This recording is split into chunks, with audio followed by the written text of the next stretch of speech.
Boa tarde a todos. Eu conversei com o professor Jaime antes, explicando, né, o porquê da mudança. Eu vou falar isso no início da minha fala, mas antes disso eu queria agradecer tanto ao Jaime quanto ao Hugo pelo convite. É sempre um prazer estar aqui, né, na Universidade Católica também, encontrar velhos amigos como a Ana, que está aqui, né?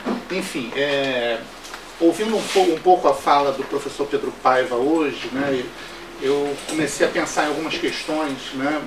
Enfim, que na verdade iniciativas como essa são extremamente importantes, porque na verdade são dois grandes mundos de estudos da Inquisição que pouco se conhecem, né? Nós conhecemos os clássicos, os grandes livros, mas um painel mais geral do que se produz nem sempre é de conhecimento de todos. Então eu queria, de certa forma, aproveitar uma maioria de pesquisadores portugueses aqui, ou de não brasileiros, e mesmo para nós brasileiros, né, que nem sempre conhecemos, para tentar fazer um painel do que vem sendo produzido nos últimos 50 anos, né, que nós chamamos da moderna historiografia sobre a Inquisição no Brasil. Então hoje, de norte a sul do país, há vários e vários estudos em universidades as mais distintas, tratando da temática inquisitorial, das vítimas da Inquisição, do tribunal, das suas atribulações e especificidades. Então é um pouco sobre isso que eu vou fazer. Me permitam, para respeitar esse tempo, que já não são 20 minutos, já devem ser uns 19, né?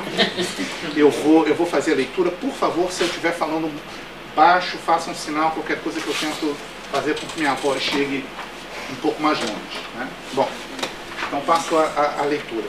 Nas últimas décadas, as transformações vivenciadas pela historiografia brasileira permitiram que temas até então pouco visitados ou desconhecidos ganhassem nova atenção por parte dos pesquisadores e admiradores da história.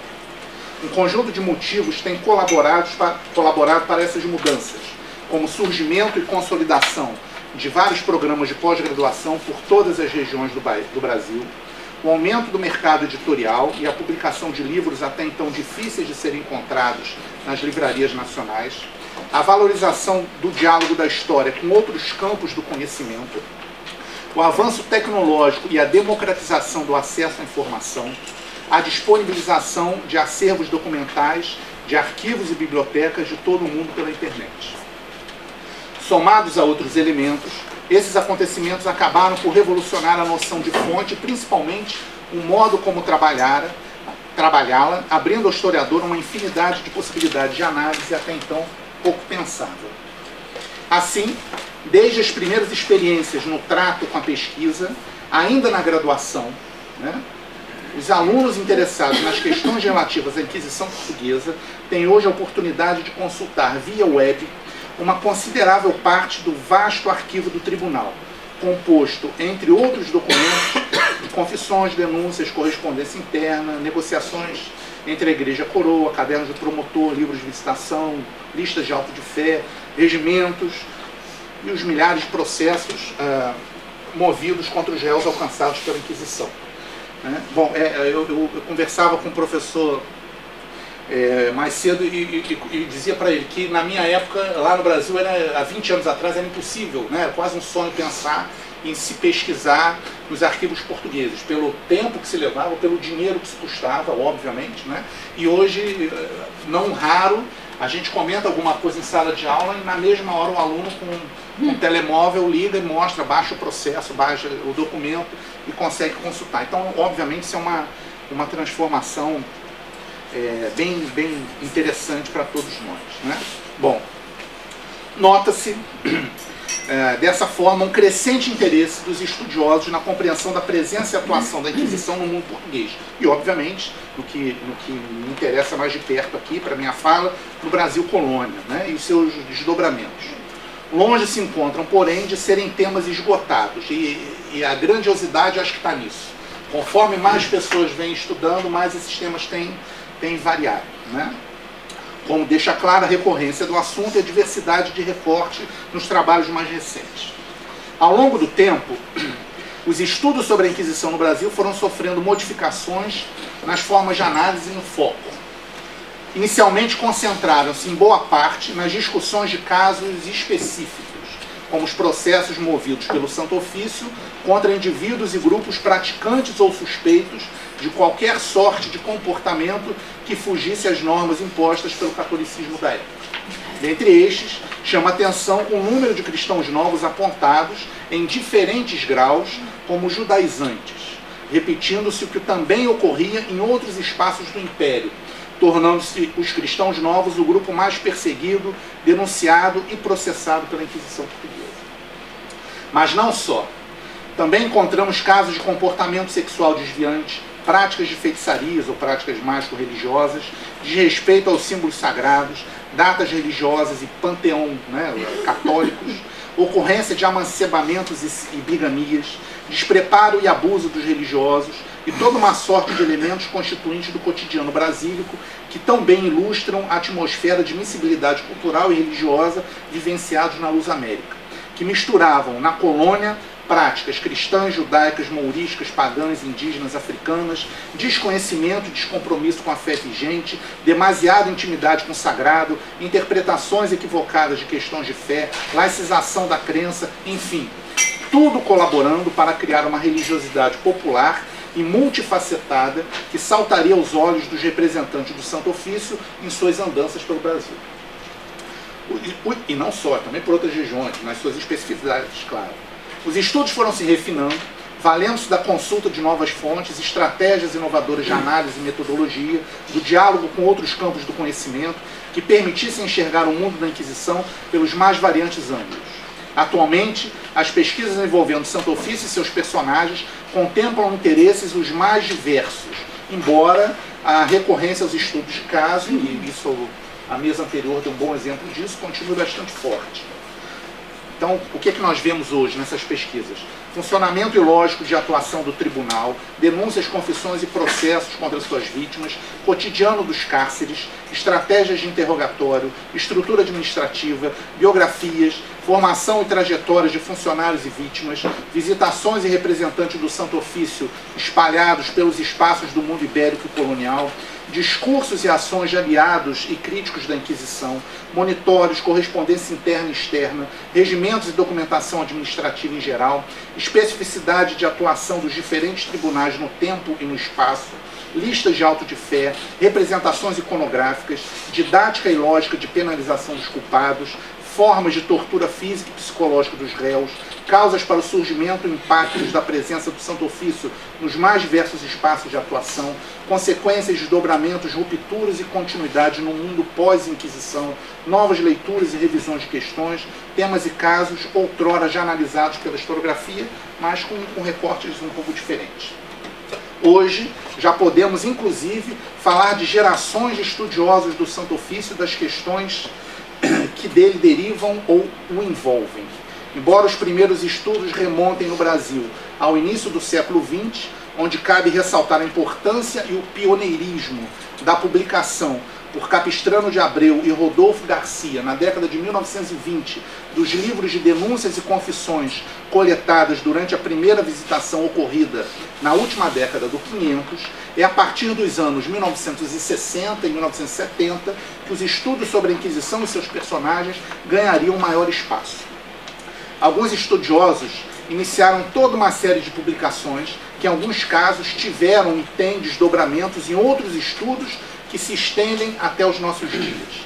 Em 1969, por exemplo, Elias Lippner seria um desses pioneiros ao publicar Os Judaizantes nas Capitanias de Cima, em que o autor busca recuperar a história de alguns cristãos novos que viveram no Brasil nos séculos XVI e XVII, alguns dentre eles denunciados na primeira visitação de 1591 a 1595 e na segunda visitação, que se inicia em 1618, revelando em minúcias um rico panorama do viver em colônias e do impacto, por vezes permanente, da chegada do Santo Ofício nos laços de amizade e até de parentesco por conta do que era relatado aos representantes da Inquisição.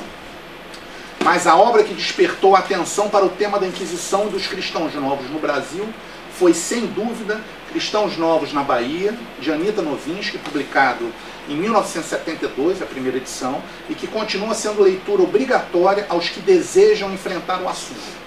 Nele, a autora trouxe à tona o papel dos judeus batizados e seus descendentes na formação do Brasil, das perseguições que sofreram pelos representantes do tribunal no Trópico, bem como dos preconceitos sociais de que eram vítimas.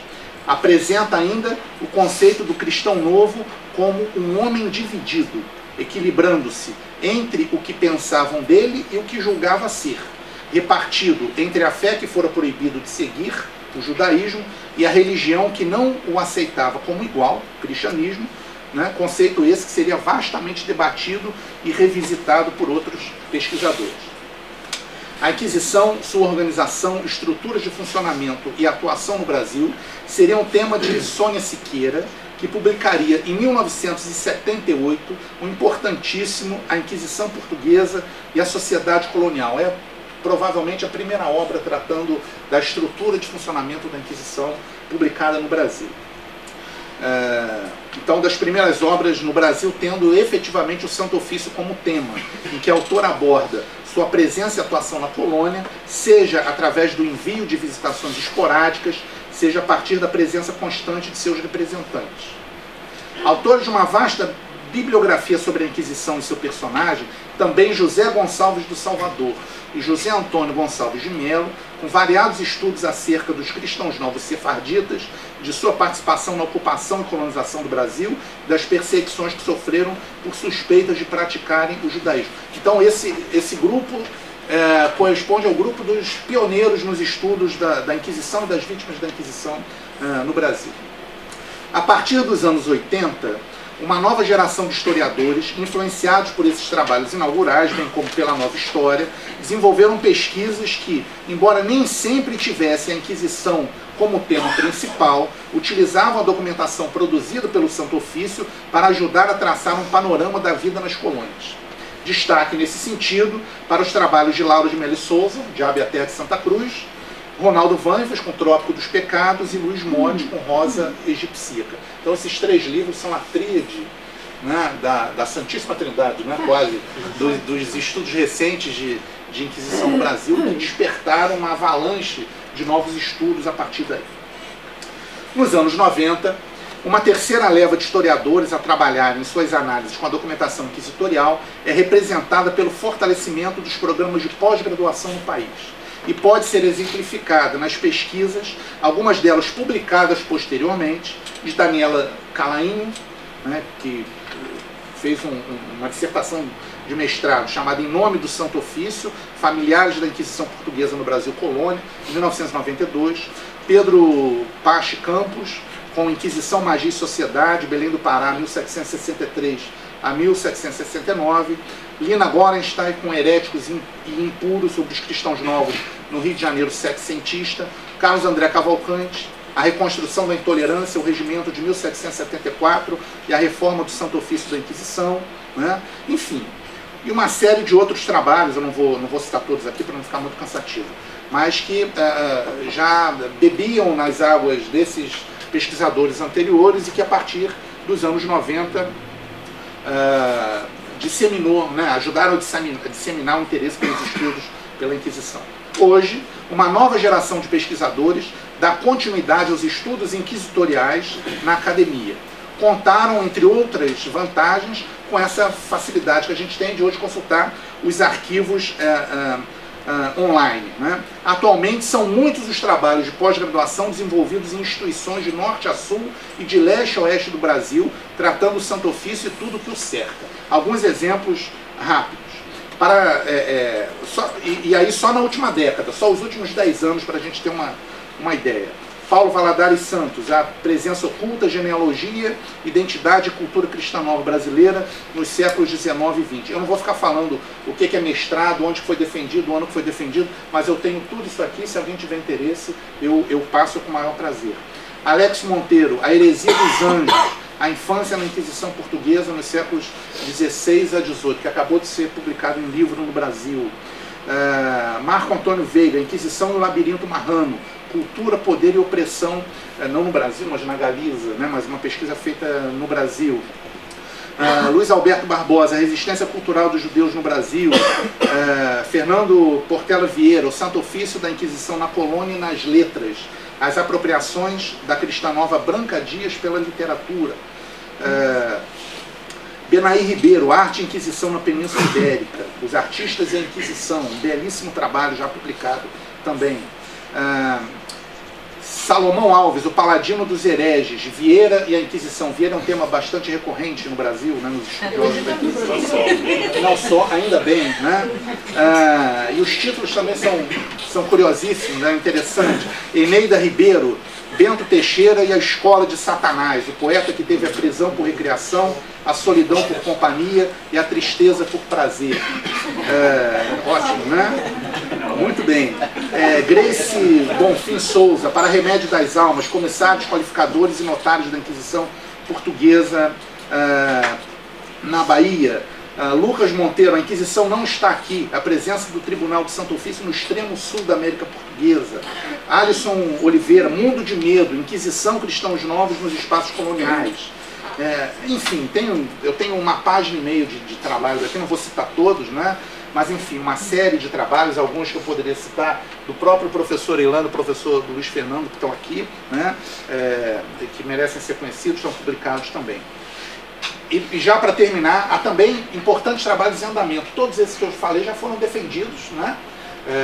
Vários deles já viraram publicação. Os que não foram publicados em livro, em grande parte, estão disponibilizados no site da CAPES, então é fácil baixar o PDF de qualquer um desses trabalhos, né? Mas atualmente, só para você ter ideia de como isso continua rico no Brasil, né? Há vários trabalhos em andamento. Por exemplo, Maria Carolina Scudeller, lá em São Paulo, que estuda Inquisição e Nazismo. Juliana Torres Rodrigues Pereira, um arcebispo em defesa do poder episcopal. As relações de Dom Frei Bartolomeu dos Mártires, que é de Braga, não é isso? E o Santo Ofício Português. Luiz Fernando, que está aqui, né, que estuda os candidatos rejeitados à familiatura do Santo Ofício. Natália Ribeiro Martins, de Portugal às Minas do Ouro. A trajetória do cristão novo, Diogo Nunes Henrique, que é orientado pela colega Célia, que está aqui com muita maestria, né? O José Ronivaldo, Entre a Intenção Regimental e a Ação Processual, Primeiros Regimentos e Direitos Inquisitoriais nas Visitações e nos Processos no Brasil, né? Bom, enfim, e para além disso, também não vou ficar me repetindo, é interessante ver como não só, como isso não tem mais um nicho apenas na pós-graduação, né? Então nós temos já na graduação, nos mais diversos níveis e até antes dela, eu não sei como isso chama exatamente aqui, mas enfim, nos últimos 3 anos que nós chamamos no Brasil de segundo grau, né? Então ensino médio, né? Os 3 anos anteriores à universidade, as instituições costumam financiar bolsas de pesquisa, que são pequenas, mas é uma ajuda. Então eu tenho há 10 anos já, cada ano renovo isso, alunos de segundo grau ou alunos anteriores à faculdade, né, que passam um ano fazendo pesquisa na internet, em arquivos sobre a Inquisição, buscando tudo que se possa imaginar. Iconografia, processos que eles baixam, informações em sites. Então, por exemplo, descobriram coisas ótimas numa rede social que já não existe mais, que imagino que vocês conheçam, que era muito famosa no Brasil, chamada Orkut. Acho que todo mundo sabe mais ou menos do que eu estou falando. E no Orkut a gente encontrava páginas do tipo: que saudade da Inquisição, volta Santo Ofício, né? E mais uma série de outras referências que a gente encontra, como charges, comentários os mais engraçados por aí. Eu junto com o Ilan, nós vamos coordenar um grupo de pesquisa no Encontro Nacional de História agora em julho, que vai acontecer no Brasil, e por brincadeira eu comecei a buscar na internet informações sobre isso, e encontrei restaurantes chamados Santo Ofício no Brasil. Casas enfim, uma loja de surf, que vende produtos de surf, chamada Santo Ofício, né? Então tem de tudo que se possa imaginar, banda de rock, né? Enfim, tem de tudo. Então é interessante ver como esses temas, eles são recorrentes de uma forma ou de outra. Também,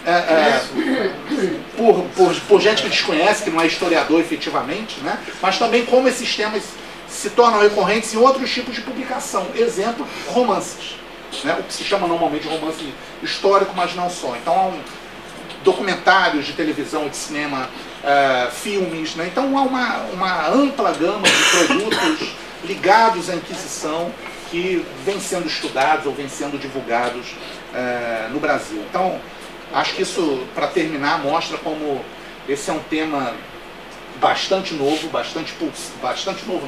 bastante vivo, bastante pulsante, né? E que tem ganhado nas últimas décadas muita força no Brasil. Enfim, isso não é exatamente um trabalho de pesquisa, é mais uma coleta de dados, né? de curiosidades e um levantamento historiográfico mesmo do que vem sendo feito no Brasil, mas acho que é importante essa troca para que a gente conheça o que se faz aquém e além mar. Obrigado. Muito obrigada.